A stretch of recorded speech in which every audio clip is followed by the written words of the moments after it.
CFMOTO just dropped a brand new 154 horsepower side-by-side. Polaris says, beat us and we'll give you 50,000. And the new restrictions are now in effect at the Oregon Dunes. Plus, we've got new products, upcoming events, and more off-road news. So let's get right into it. Fast Friday Off-Road Report. What's going on, everyone, and welcome back to another Fast Friday Off-Road Report. Before we get started, I want to say thank you. Last week's episode 20, which was a milestone for us, has now reached 3,800 views, and we're up to 2,419 subscribers. That means we're only 81 away from hitting 2,500. So if you've been watching these reports but haven't subscribed yet, hit the subscribe button and help us get to 2,500. All right, we have a lot to cover this week, starting with some new products. First up, Titan Trail Signals has introduced new wireless turn signal kits for several new machines. They now have kits for the HD11, the Polaris Expedition, and the XD1500. The big feature here is the wireless design, which can help simplify installation compared to a traditional hardwired system. That's one thing our customers always ask us when looking at turn signal kits. Are these plug and play? Are they universal? How hard are they to install?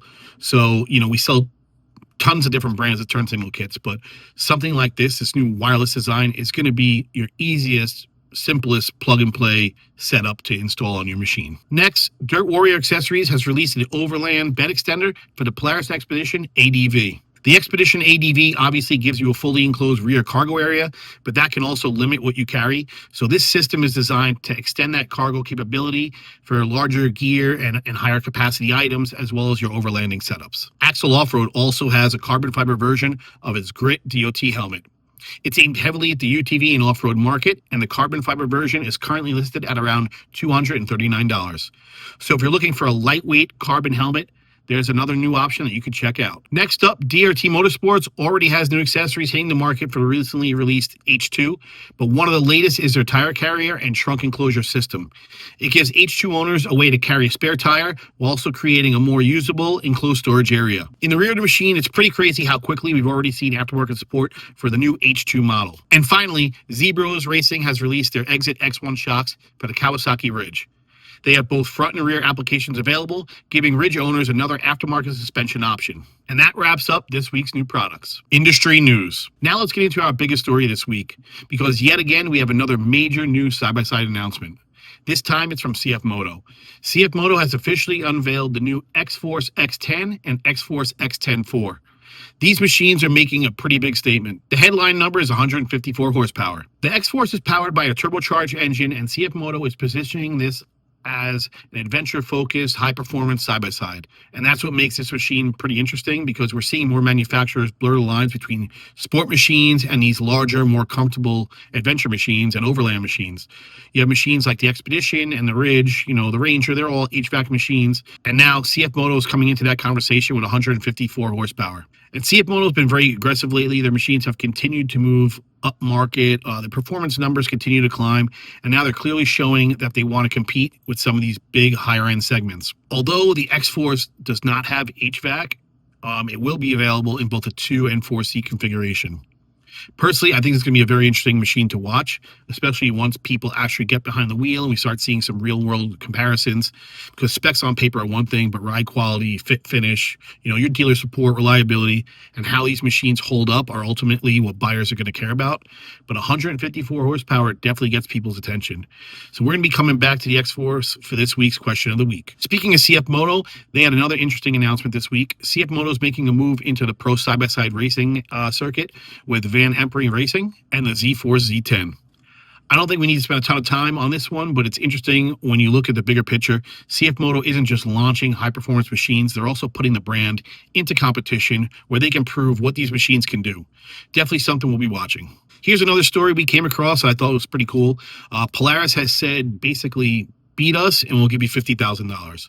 So the Polaris RZR Factory Racing has issued an open challenge for score competitors. So here's the catch. To win the money, another UTV racer has to beat all 4 Polaris RZR Factory Racing entries and win the UTV overall.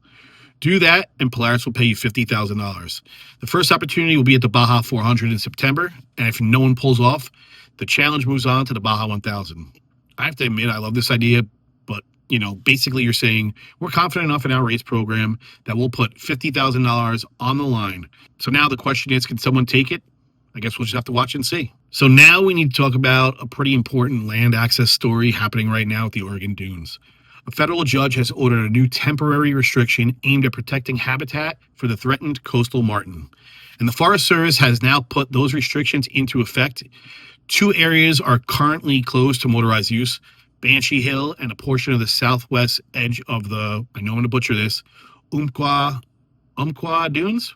Correct me if I'm wrong on that, please. There's also now a nighttime motorized curfew throughout the middle riding area from 10:30 p.m. until 6 a.m. And there's another important part of this ruling. The U.S. Forest Service has also been ordered to stop issuing new special use permits for commercial OHV events on the Oregon Dunes until the required environmental consultation and review is completed. So this can potentially have implications well beyond these immediate riding restrictions. Now, there's an important distinction here that does not mean the entire, Oregon Dunes are closed. And UTV Takeover has not been canceled. The Winchester Bay event is still taking place while these federal restrictions are being enforced in the affected riding areas. The Forest Service current closure and curfew orders are scheduled to remain in effect through October 14th, unless they're changed or lifted early. And because the larger lawsuit is still ongoing, this is definitely a story we're going to continue following. So if you're planning to ride the Oregon Dunes, make sure you check the latest Forest Service maps and closure information before heading out. Upcoming events. Speaking of Oregon, UTV Takeover in Winchester Bay is happening right now, August 11th through the 16th. So if you're watching us from Winchester Bay, hopefully you're having a great weekend out there and enjoying yourselves. Also happening right now is the Vegas to Reno off-road race. This year's event runs August 12th through the 16th and celebrates its 30th anniversary. Vegas to Reno is known as the longest point-to-point off-road race in the United States. Coming up next is the Rev for Greg side-by-side and ATV ride on Saturday, August 29th in Simpson, Pennsylvania. Registration starts at 10 a.m. with the ride running from noon until 4. And remember, this event is for side-by-sides and ATVs only, no dirt bikes. There'll also be live bands, vendors, raffles, a 50-50, beer tent, wineries, and more. Then we're getting really close to the Tar Hollow Fall Ride. That's happening September 12th and 13th, with early arrivals on September 11th. And Team FAS Motorsports, we will be there with our first vendor booth at Tar Hollow. We're really excited about it. So if you're coming up, make sure you stop by, say hello, and we'll have more information as we get closer. And another event to put on your calendar is the Smallwood Mongup Valley Fire Department's 4th annual poker run. That's Saturday, September 19th in Mongup Valley, New York. Registration runs from 10:30 until noon, and motorcycles or vehicles are welcome. They'll have a barbecue, music, raffles, a 50-50, door prizes, and poker hand prizes. And as always, if your club, organization, or riding group has an upcoming event you'd like us to mention, send the information to Team FAS Motorsports by Wednesday night. We'll try to get it into the next report. Sales and promotions. Quick sale reminder, MBRP is still running their truck exhaust promotion, so you can save up to $250 on select MBRP truck exhaust systems. So you've been thinking about upgrading your daily driver or your tow rig, give Team FAS Motorsports a call or send us a message. We'll be happy to help you out with pricing. Shop update. We've got a quick shop update this week. Team FAS Motorsports is now an official authorized dealer for Moto Armor. Moto Armor offers glass windshields, doors, roofs, bed anchors, and all sorts of other accessories for side-by-sides. So that's another brand we're now able to help you with. We're also already getting more questions about snow plows and winter setups. It may only be August, but winter always seems to show up faster than what people expect. So if you're thinking about setting up your machine with a plow this year, now is a great time to start planning. Question of the week. Now it's time for this week's question of the week, and we're going back to the new CFMOTO XFORCE. CFMOTO has continued to step up its game, and now they're coming out with this 154 horsepower XFORCE.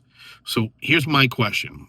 Has CFMOTO reached a point where you would seriously consider one over a Polaris, Can-Am, Kawasaki, or another major brand?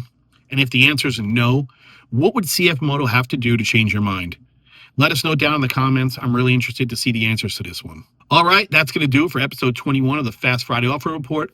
Again, thank you for the incredible support of episode 20. We're sitting at 2,419 subscribers as of right now, which means we're only 81 away from hitting 2,500.